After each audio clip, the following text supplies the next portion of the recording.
Buenas tardes a todos. Yo voy a hablar de los estudios fotográficos y, brevemente su evolución, como desde ser prácticamente estudios portátiles que cabían en apenas un estuche de cuero, cómo acaban convirtiéndose en verdaderas fábricas en pequeña escala. La realidad es que los puntos de relación entre la arquitectura y la fotografía en el siglo XIX tienen en la construcción de los estudios fotográficos un significativo capítulo que ha pasado desapercibido para la bibliografía hasta tiempos bastante recientes, a pesar de que muchos de ellos fueron realizados por grandes nombres de la historia de la arquitectura, como Héctor Oró, como Ricardo Velázquez Bosco, Aníbal Álvarez, en el caso de España. Y a pesar también de que la irrupción de estas edificaciones en el paisaje urbanístico del siglo XIX fue bastante relevante. El relato que describe el nacimiento y evolución de este tipo de talleres y casas de artistas camina en paralelo también al éxito y consolidación de la propia arquitectura de hierro en el siglo XIX, junto a las dificultades y críticas que ambas tuvieron que sufrir al convertirse las dos, fotografía y arquitectura de hierro, en ejemplos de esa modernidad industrial. Como decía, los principios físicos, químicos que dan lugar a ese procedimiento fotográfico requerían de forma imprescindible los efectos de la luz natural, junto a la rapidez de preparación, toma, revelado de estas primeras imágenes ya en sus primeros años de existencia. Por lo que los primeros equipos de fotógrafo, como vemos aquí, pues eran portátiles, al principio cabían en un estuche de cuero y posteriormente pues aparecen los carromatos y las tiendas de campaña. La mejora de las fórmulas químicas y la popularización que adquirió el retrato fotográfico llevó a la apertura de los primeros estudios y laboratorios que solían situarse en las buhardillas y pisos altos de los inmuebles, siguiendo por otra parte la tradición que ya habían inaugurado los estudios de artistas en este siglo XIX, ya que evidentemente las terrazas eran las que recibían la luz idónea para la práctica y el revelado de la fotografía. Es más, resulta bastante frecuente encontrar en los anuncios de la época, en los anuncios de los estudios fotográficos, que los horarios de apertura venían a coincidir con el mismo horario solar. Esta necesidad de recibir luz natural hizo que en apenas una década las azoteas de las principales ciudades, de las principales capitales europeas y norteamericanas, pues se vieran inundadas, como demuestra esta magnífica caricatura de Daumier a propósito del insigne fotógrafo Nadar, ¿no? Como efectivamente pues en todas las azoteas aparece ya un establecimiento fotográfico. También ya en los primeros tratados de fotografía se hablaba de cómo debía ser este tipo de establecimientos, este tipo de construcciones. El más completo será el de Henry Peach Robinson, que ya casi a finales del siglo XIX viene de alguna manera a resumir las cualidades y características de este tipo de construcciones. Lo cierto es que también hablará y mencionará, como vemos aquí, que incluso algunas de estas construcciones se dejarían llevar incluso por la fantasía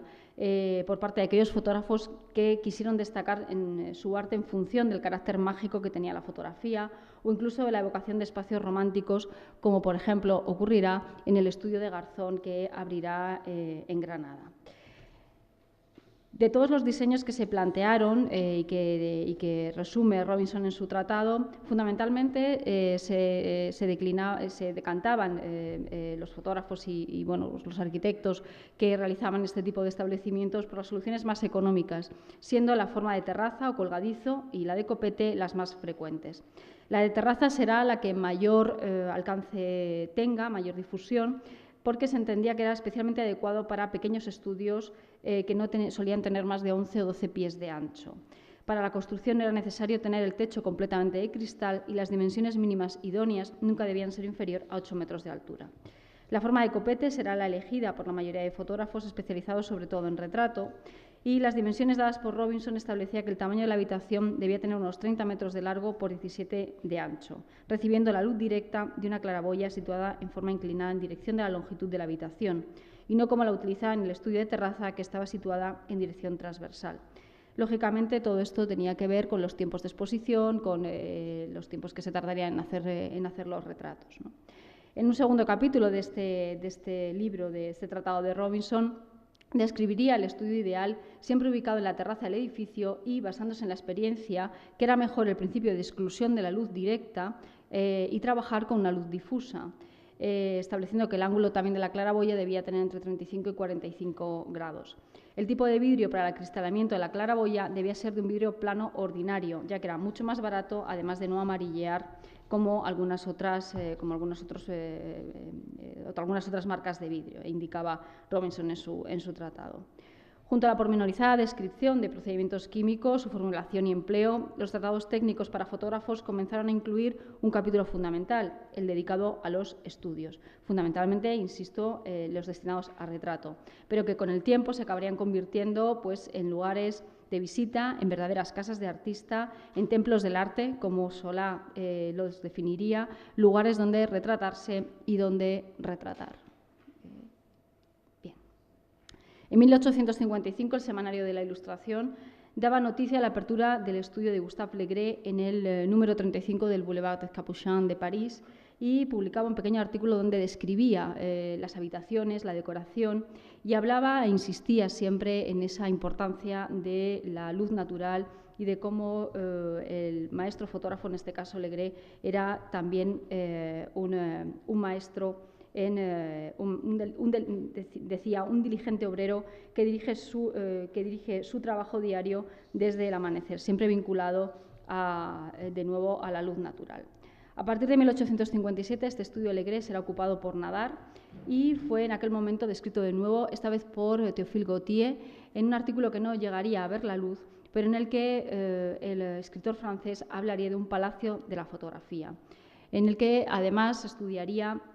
y vincularía precisamente su construcción al papel de la arquitectura de hierro ya en esta segunda mitad del siglo XIX. Además, este será el estudio que será escogido como lugar de exposición de la primera exposición de los impresionistas en 1874. Por lo tanto, rápidamente vemos cómo los estudios se van convirtiendo en lugares de encuentro, de tertulia, reunión de artistas, escritores, políticos. Entre los proyectos no realizados y sí firmados por grandes nombres de la historia de la arquitectura, nos encontramos, por ejemplo, con los realizados por Hector Hogo. Su personalidad visionaria y curiosidad por el progreso técnico le harían vincularse a la fotografía desde su nacimiento, siendo incluso un destacado practicante de la técnica del daguerrotipo. Entre 1855 y 1859, Oro se trasladará a Londres con la esperanza de que allí sus proyectos tuvieran una mayor acogida que en su país natal y, entre otros, diseñará una residencia para un fotógrafo en Nothing Ladsworth que tenemos aquí, cerca de Londres. Este edificio seguía las características propias de la arquitectura basada en estructuras de metal, cubierta por grandes ventanales. Las terrazas superiores se encontraban completamente cubiertas mediante una estructura acristalada, siguiendo además los principios que regían no solo la construcción de este tipo de edificios, sino también las particularidades de Hector Oro que ya se habían visto en sus diseños para Les Halles de Paris o el pabellón de la Exposición Universal de 1855. De vuelta a París, publicará L'Edilité Urbaine, donde incluirá también un proyecto de casa portátil para un fotógrafo bajo el epígrafe Construcciones desmontables, portátiles o ambulantes. Veremos cómo este diseño, junto al estudio de Nadar en el Boulevard des Capucins, serán retomados precisamente por un arquitecto español, Ricardo Velázquez Bosco, en su proyecto de casa y taller fotográfico para Jean Logan en 1884. En España, la profesionalización y apertura de los estudios fotográficos fue temprana, aunque nunca tendría el éxito, lógicamente, que tendría en otras capitales europeas. Los primeros anuncios hablan ya de equipos en el mismo año de 1839, el año de la publicación oficial de la oficialización de la práctica fotográfica, y en estos anuncios nos encontramos como la palabra daguerrotipo aparece tanto para definir la cámara que lo realizaba, como el procedimiento, como el estudio fotográfico en el que se realizaba. Al igual que ocurrió en París o Londres, como acabamos de ver, también la prensa española habló de estos estudios fotográficos, sobre todo aquellos regentados por los fotógrafos que formaban parte de la corte de artistas vinculados a la corona, a la reina Isabel II.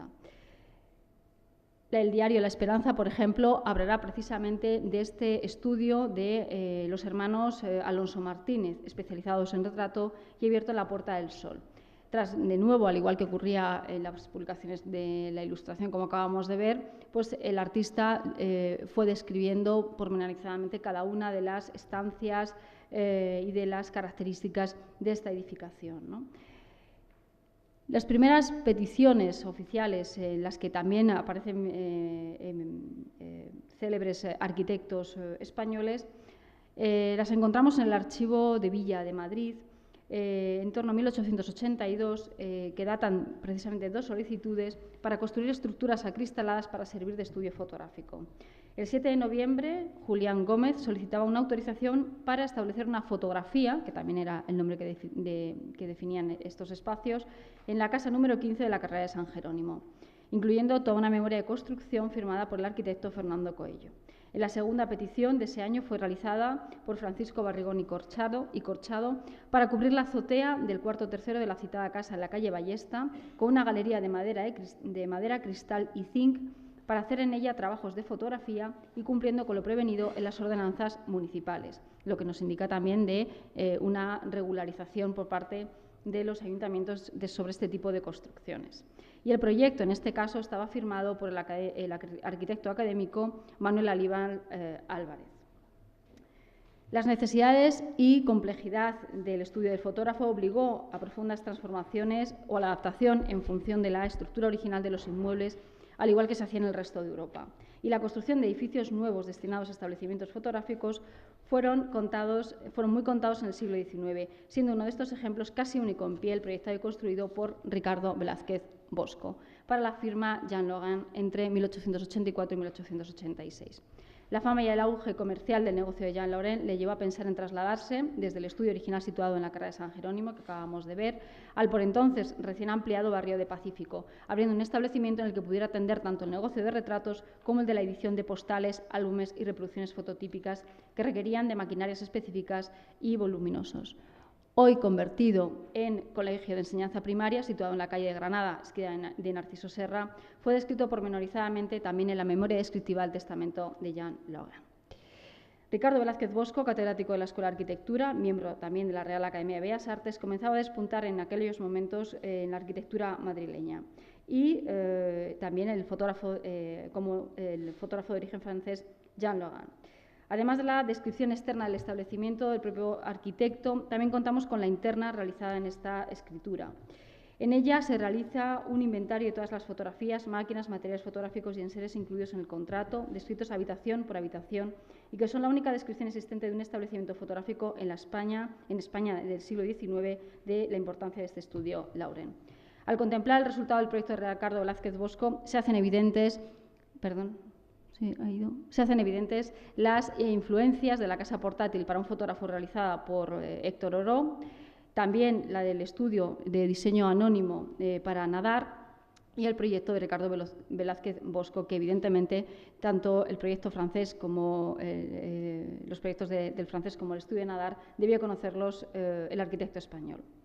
Este es un ejemplo de la culminación de la consideración social y la importancia industrial y económica que los establecimientos fotográficos llegarían a alcanzar en el siglo XIX, convertidos en verdaderas fábricas de producción en serie en el que cada espacio estaba perfectamente diseñado para albergar cada uno de los momentos del proceso fotográfico, del salón donde recibir al proceso de revelado en laboratorio, junto a la elaboración de trabajos profesionales que requerían de una impresión industrial impulsada tras la aparición de procedimientos como la litografía o la tarjeta postal. La progresiva apertura de estudios fotográficos en las principales capitales tuvo su punto álgido en las dos últimas décadas del siglo XIX, y aunque su existencia perduró hasta bien entrado el siglo XX, lo cierto es que prácticamente ninguna de las estructuras de hierro que ocuparon las azoteas han llegado a nuestros días. Ni siquiera el Templo de Nadar sobreviviría a las reformas urbanísticas más contemporáneas. Muchas gracias.